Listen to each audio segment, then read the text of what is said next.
Hey guys, the crypto 4-year cycle, it's dead. At least I'm convinced it's dead. I'm not convinced it was ever really a thing. I understand we have like 3 cycles that went 4-year periods, with it being cyclic around the Bitcoin halving. I'm not sure it was ever really true. And in this video, I want to talk about that because why does it matter? Well, it matters for future things of trying to figure out the patterns and the way the market is likely to go long term. Short term, we're just constantly fucked on trying to figure that one out. But moderate and long term, we can really get an idea of the way things go. And I understand there's still an argument for many people that the 4-year cycle is actually undefeated, and we're looking at it right now. We had our time after the Bitcoin halving, and everything's going down. We're in a bear market. I can see that argument, but if I am right, which who the hell knows if I am, we'll know in the future. We'll be able to look back and be able to tell if it actually was ended, if we had the 4-year cycle, it is now done and we're restarting it, or all the other stuff I'm about ready to tell you, which is what I believe at this moment. So in this video, I want to talk about what the 4-year cycle really was and how it was really built around 3 data points. And it was a very short-term set of data that we used to make this whole theory or law. More so, there was about 7 different things that kind of what I believe mimicked the idea of those 3 variables making the 4-year cycle happen. And they're going to happen again, which is why I think it's important for us to address it. I want to hit why this cycle of 24-25 completely obliterated and went off script of the 4-year cycle with the Bitcoin halving by us having Bitcoin hit high at first before the halving happened. And a couple of the other aspects that's happened to make this cycle seem really strange and odd compared to the others.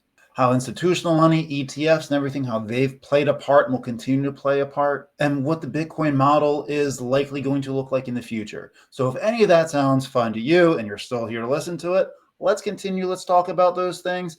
And of course, none of this financial advice. These are just my own thoughts and theories and opinions based off the information I have right now.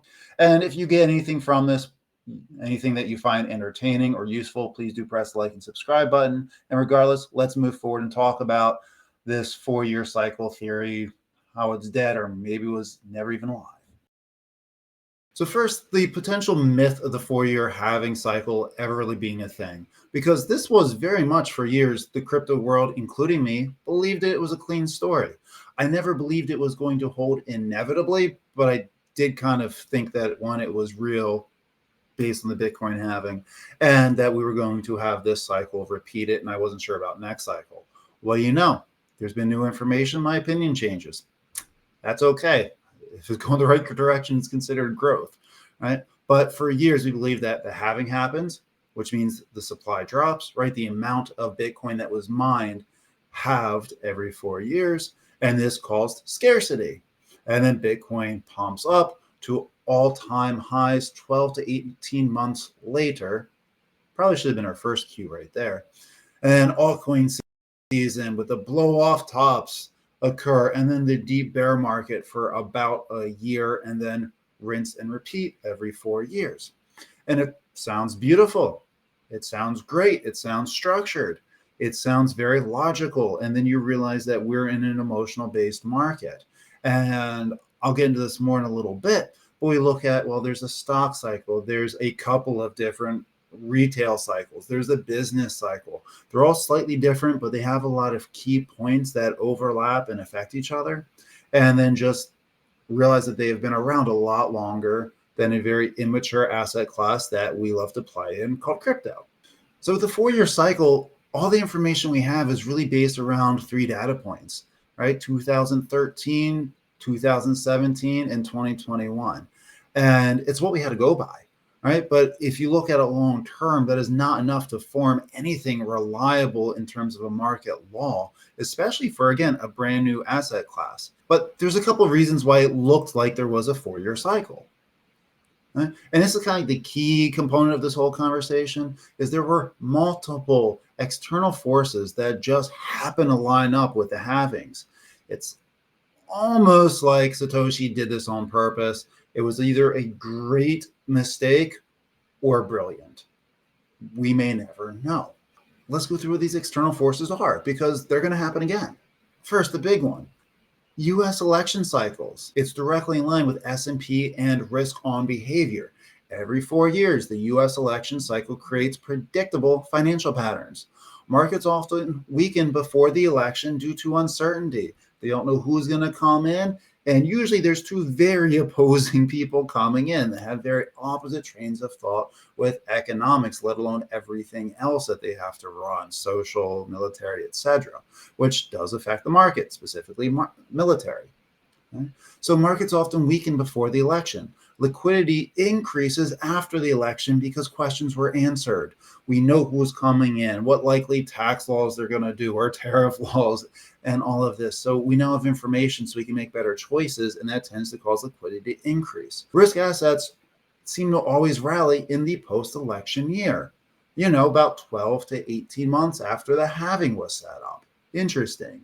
So with Bitcoin being the ultimate risk on asset, they simply just rode the same waves. So this alone could easily mimic a 4-year crypto cycle without the halving or having anything to do with it. And if this holds true, we will see it on the next election, because the halving is going to mean almost nothing, because it means almost nothing this cycle of it being halved really doesn't make a huge impact anymore. Right? We've only got a couple million Bitcoin left to mine. A big one a lot of people are tired of hearing about, but it seems to hold very true as a pattern about 80% of the time, is global liquidity, that M2 money supply expanding, which is pretty much how much money do people have available worldwide to spend. And the global is the big component of it, because crypto is one of the few total global assets, at least as of now. And global liquidity expanded in 2013. There was a huge liquidity burst. 2017, a huge liquidity burst. In 2020, 2021, it was a historic liquidity explosion, because people got, at least here in the US, people were given a lot of money. A lot of people were bored. They were on unemployment. They were stored away in their houses out of fear over the whole COVID fiasco. And people were playing with their money. It made huge differences, but that was all about liquidity. It had nothing to do with the timing of when Bitcoin halved. They just happen to be sitting around the halving windows. So it doesn't really look like halvings caused pumps. Maybe the first one, but really, you think it did this time? Yeah, think it will next time, with how little Bitcoin is actually mined at this rate. When M2 global supply contracts, Bitcoin suffers because it has to do with liquidity, the amount of money that's available to spend in the markets. I do think it ends up being that simple. It's why we want to look to see how much liquidity is in an ecosystem or in the crypto market to know, is it doing well or not? We base stocks off of the liquidity that's in there. But we tend to sit around this notion to almost a religious belief that the Bitcoin halving happened about 14 months ago, so magically everyone should be buying it now.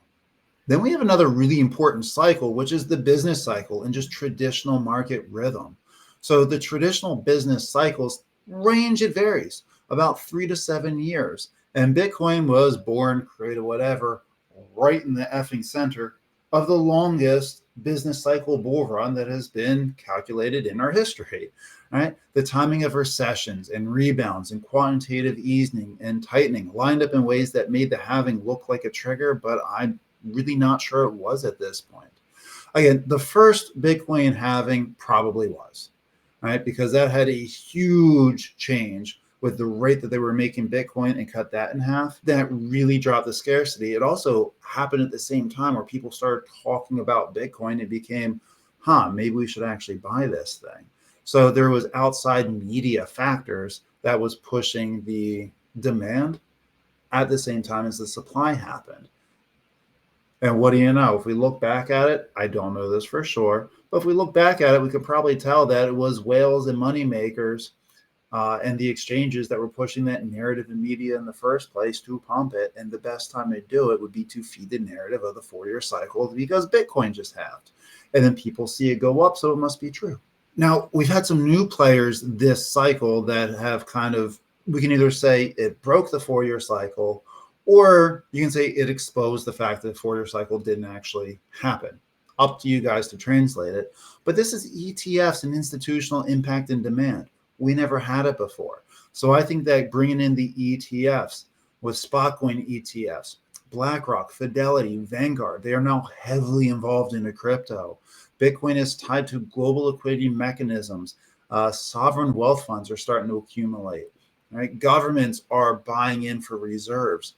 These are things that if the 4-year cycle was a thing, it's going to break it because they're going to constantly put it in now. I think it just kind of exposed the idea that the halving cycle really wasn't making a major impact the last 2 times. But now with institutional flows kind of dominating the market, the idea that retail investor psychology and halving events still dictate cycles, I think is past outdated at this point. There's another good chance I kind of described it a minute and a half ago of this could just be a massive self-fulfilling prophecy. If enough of us say something's going to happen and we believe it and other people come in, contribute to it because they believe it, it will occur. What I mean by this is a silly little example. Let's say if I start shouting, hey, on January 1st, there's going to be a giant riot in New York. Be careful. If I start saying that to people and they start like, there might be a giant riot in New York, people are going to hear about it. People who want to riot, like, oh, there's going to be a giant riot in New York. They're going to show up. They're going to talk about it. Everyone's worried. Cops are going to come out protecting, worried about this riot that was never going to happen because until people just talked about it, they wished it or thought it into existence. And that's kind of the same thing that could have happened with this of saying, hey guys, the Bitcoin halving, it's going to slow down the rate by half, true, of Bitcoin being mined. So now the prices are going to go up significantly in 12 to 18 months from right now, give us a nice little window. And it gives them 12 months to spread the word, 12 months for people to believe it, 12 months for people to start buying into Bitcoin that raises the price slowly over time to where after that year passes and everyone's talking about it's going to go up because the Bitcoin halving, we start throwing more money into it because we see it slowly going up. We know we're in that 12 to 18 month window. Everyone buys more and it skyrockets. Could have just been a self-fulfilling prophecy. We said it's going to happen. Enough people believed it. They bought in believing it's going to happen, and it came true. That stuff happens a lot in crypto and just in general life, to be honest. It get not true, but it does tell us that the catalyst or the reason why it was not true. Having supply shock was tiny. Right? The having supply shock was tiny. I feel like I've already hit this like a couple of times a little bit, but like in 2012 and 2016, the halving massively cut Bitcoin's new supply, right? Miners were the majority of the sellers. So today, the last cycle, this one specifically, miner selling is tiny compared to ETF inflows, guys. Teeny tiny. BlackRock buys more Bitcoin in a day than miners produce in weeks. Right? Long-term holders control over 70% of the supply. So the halving shock no longer moves the markets. And I don't think it's going to make a damn difference, even a little bit, on the next halving. Bitcoin cycles have just outgrown the miner-driven dynamics, which kind of pumps into the next point of crypto is starting to mature as an asset. As assets mature, they find new patterns, right? There's more people in, there's more liquidity, there's laws and regulations. It's the stuff we're going through with crypto right now. And this is not only common, but it's normal for fast growing or long living assets.